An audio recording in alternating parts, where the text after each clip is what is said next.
आज के इस वीडियोज़ में हम बात करेंगे HTML के टॉप 10 टैग्स के बारे में विथ प्रैक्टिकल के साथ। और एक एक टैग को मैंने बहुत अच्छे से प्रैक्टिकल के साथ एक्सप्लेन किया है।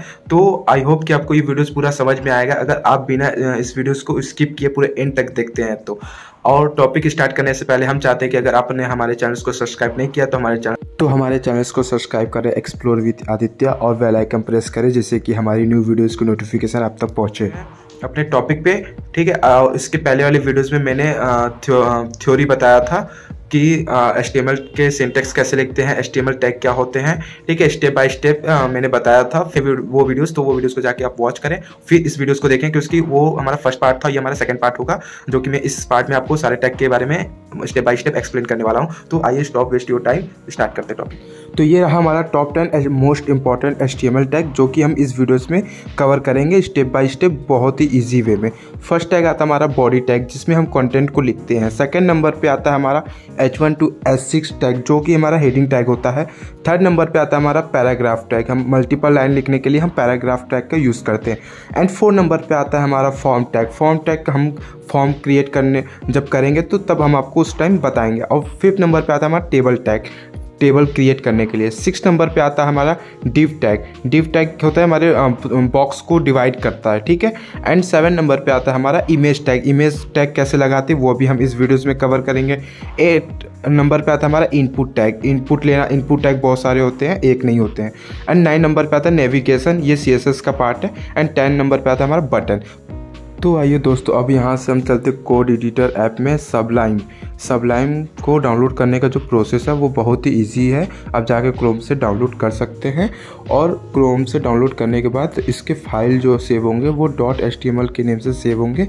ये मैं पहले ही बता दे रहा हूँ, विदाउट .html सेव मत कीजिएगा वरना फाइल रन नहीं करेगी। ठीक है, तो यहाँ से आप न्यू फाइल बनाएंगे। ठीक है, न्यू फोल्डर बनाएंगे, उसके अंदर फाइल को सेव करेंगे, HTML के फाइल को। ठीक, तो हम यहाँ से डेस्कटॉप पे सेव करेंगे इसके फाइल को कि हमें आसानी हो देखने में और इसके ब्राउज़र से रन कराने में। ठीक है, तो यहाँ पे हम फाइल नेम आ गया, फाइल नेम पूछ रहा है, हम आदित्य की जगह कुछ भी नेम दे सकते हैं और .html से इसके फाइल को हम यहाँ पे सेव करा देते हैं। ठीक है, तो यहाँ पे सेव किए तो वहाँ ऊपर में आपको सबलाइम के एकदम टॉप में आप देख सकते हैं कि आदित्य.html। आदित्य की जगह आप कुछ भी नेम रख सकते हैं, ज़रूरी नहीं है कि आदित्य। तो अब हम यहाँ से बॉयलर प्लेट लगाएंगे। बॉयलर प्लेट लगाने के लिए बहुत ही इजी ट्रिक है। आप लेस देन सिंबल लगाने के बाद शिफ्ट के साथ लेस देन लगाने के बाद HTML लिखने के बाद आप इंटर प्रेस करेंगे तो आपका बॉयलर प्लेट लग जाएगा। यहाँ से अब हम टाइटल में इसका देंगे माय फर्स्ट वेब पेज, क्योंकि मैंने फर्स्ट वेब पेज क्रिएट कर रहे हैं। ठीक है, तो हम इसका टाइटल देते हैं। टाइटल कहाँ सेव होता है वो भी आपको बता दूंगा। ठीक है, पहले इसके फाइल को पहले हम रन कराते हैं। तो ओपन विथ गूगल क्रोम। ठीक है, क्रोम से हम इसको रन कराते हैं इसके फाइल को। तो आप ऊपर टॉप पे देखेंगे माय फर्स्ट वेब पेज आपको दिखेगा। तो चलिए आइए अब हम अपने हेडिंग टैग देखते हैं। फर्स्ट आता है हमारा हेडिंग टैग। तो हेडिंग टैग क्या होता है, किसी भी पेज में हेडिंग देने के लिए हेडिंग टैग का यूज़ करते हैं। जो H1 होता है वो सबसे बड़ा फ़ॉन्ट में अगर देखा जाए तो फ़ॉन्ट की जो साइज़ होती है सबसे बड़े H1 की होती है, और सबसे छोटी जो होती है वो H6 का होता है। ठीक है, और उसके बाद H2, H3, H4 जो होते हैं उसके स्टेप बाय स्टेप थोड़े थोड़े छोटे, फिर उससे छोटे, फिर उससे छोटे, उससे छोटे होते हैं। ठीक है, तो ये था हमारा H1 का हेडिंग टैग। ठीक है, पूरे हेडिंग टैग मैंने आपको बताया। ठीक है, अब बोलेंगे कि सर आपने तो बॉडी टैग बताया नहीं। अरे भाई, आप बॉडी टैग के ही अंदर H1 को लिख रहे हैं, हेडिंग टैग को लिख रहे हैं। ठीक है, अब यहाँ से हम हेडिंग का जो किया, अब इसका हम आउटपुट देखते हैं। तो ये आउटपुट आपको स्क्रीन पे दिख रहा होगा। यहाँ से ब्राउज़र से रन कराने के बाद माय फर्स्ट प्रोग्राम जो था वो सबसे बड़ा, H6 सबसे छोटा है। तो दोस्तों अब हम पैराग्राफ टैग को समझेंगे कि पैराग्राफ टैग कैसे लिखते हैं। पैराग्राफ टैग इसलिए लिखा जाता है जैसे कि हमें मल्टीपल लाइन लिखना है तो हम पैराग्राफ टैग का ही यूज़ करेंगे किसी भी वेब पेज में अगर पैराग्राफ लिखना है। ठीक है, तो यहाँ पे आपका आउटपुट देख सकते हैं कि आउटपुट कुछ इस तरह आपको दिख रहा है पैराग्राफ टैग का।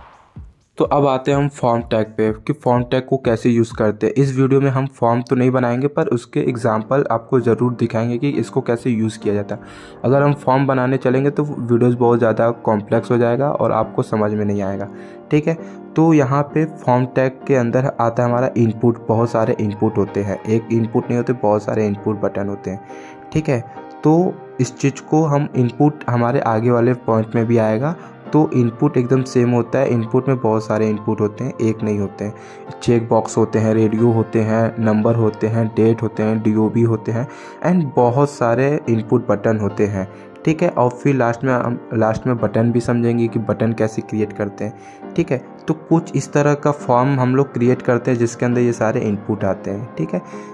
तो अब नेक्स्ट आता है हमारा बटन टैग। अब बटन टैग को हम कैसे यूज़ करते हैं? बटन दो तरीके से बनता है, ठीक। आप चाहे जैसे भी बनाए, इनपुट से भी बनाए या बटन टैग को पर्टिकुलर यूज़ करके बनाए, तो बटन टैग को भी आप बना सकते हैं, ठीक। नेक्स्ट आता है हमारा टेबल टैग। टेबल क्रिएट करने के लिए जैसे हमें अगर कैलेंडर बनाना है या टाइम टेबल बनाना है तो हम टेबल टैग का यूज़ करते हैं। टेबल टैग में क्या आता है हमारा कि TR आता है, TD आता है, TH आता है। तो TR का मतलब क्या होता है हमारा टेबल रो, एंड TH का मतलब क्या होता है टेबल हेडिंग, एंड TD का मतलब होता है टेबल डाटा को लिखना, ठीक है।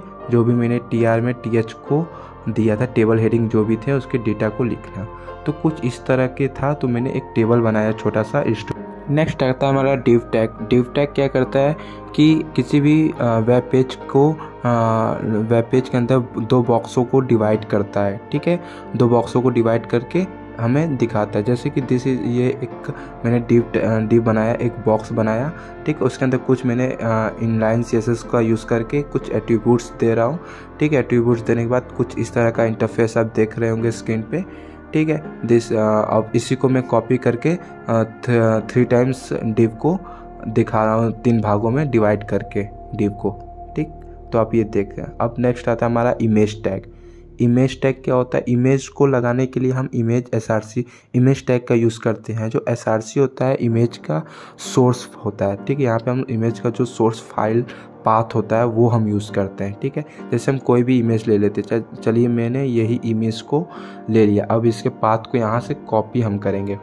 इसके पाथ को कॉपी करने के बाद यहाँ पे हम पेस्ट कर देंगे Ctrl V से। पेस्ट करने के बाद अब यहाँ से हम रिफ्रेश करेंगे तो यहाँ पे आप स्क्रीन पे कुछ इस तरह का इंटरफेस देख सकते हैं, ठीक। अब इसमें कुछ हम एट्रीब्यूट्स लगा देते हैं, जैसे हाइट विड्थ दे देंगे, तो इसकी जो हाइट और विड्थ होगी, थोड़ा हाइट दे देते 200 पिक्सल और विड्थ दे देते हैं हम 500 पिक्सल। तो कुछ इस तरह का आप इंटरफेस देखेंगे स्क्रीन पे, ठीक है। तो नेक्स्ट आता है हमारा इनपुट टैग। इनपुट टैग का यूज़ तब हम करते हैं जैसे कि हमें जब यूज़र से कुछ लेना हो, ठीक है। जैसे उनका name, date of birth, password, तो हम इनपुट टैग का यूज़ करते हैं। बेसिकली फॉर्म टैग के अंदर ही यूज़ होता है और उसके अलावा भी हम इनपुट टैग का यूज़ कर सकते हैं, ठीक है। इनपुट टैग बहुत तरह के होते हैं, नेम होते हैं, पासवर्ड होते हैं, ठीक है। Input type number, input type email, input type password, date of birth, check box, radio button, ठीक है, साइन अप।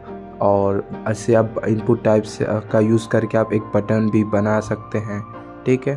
और जो रेडियो होता है वो मेल और फीमेल किसी एक ऑप्शन पे काम करता है। जो चेक बॉक्स होता है वो बहुत जैसे एग्जांपल लें, सब्जेक्ट बहुत सारे होते हैं, उन सब्जेक्ट को चेक बॉक्स के लिए यूज़ किया जाता है, ठीक है। अब हमारा आता है रिसेट बटन का यूज़ कर सकते हैं। इनपुट टाइप से हम सबमिट बटन बना सकते हैं, ठीक है। तो कुछ इनपुट टैग बहुत तरह के होते हैं, ठीक है। फिर अब हम आते हैं इसके आउटपुट पे। आउटपुट दिखाते हैं। ये रहा हमारा आउटपुट में अब जैसे आप देख रहे हैं, फर्स्ट हमारा नेम, तो हम नेम को फिलअप किए, पासवर्ड फिलअप किए, ईमेल फिलअप किए, एज वगैरह सारा कुछ आपको इसमें इनपुट टैग में आपको देखने को मिलेगा, ठीक है।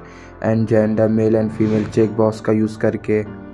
और फिर इसमें आते वॉल्यूम को कम मध्यम करने के लिए, सर्च के लिए, एंड फ़ोन नंबर, एंड यही सब था इनपुट टैग का यूज़, ठीक है।